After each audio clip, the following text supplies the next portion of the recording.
জয় যিশু সবাইকে। পাপের ভার কেউ নিতে পারে না। বুক ফাটা কান্নায় সে চিৎকার করে ডাকবে তাদের কাছে যাদের এতদিন পরপারের কাণ্ডারি হিসাবে বিশ্বাস করে মনে ধারণ করে রেখেছিল।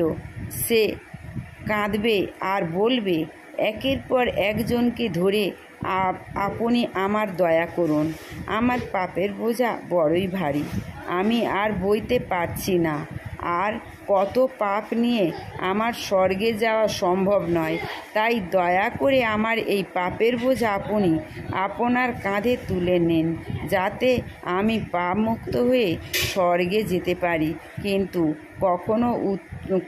কোনো উত্তম উত্তর নেই। মনে ভাবে, আমি বড় অসহায়, তাহলে কি আমাকে নরকেই যেতে হবে? তবু দেখি, কথাই বলে, যতক্ষণ শ্বাস ততক্ষণ আস। হার মানলে তো আর চলবে না। জয় যিশু।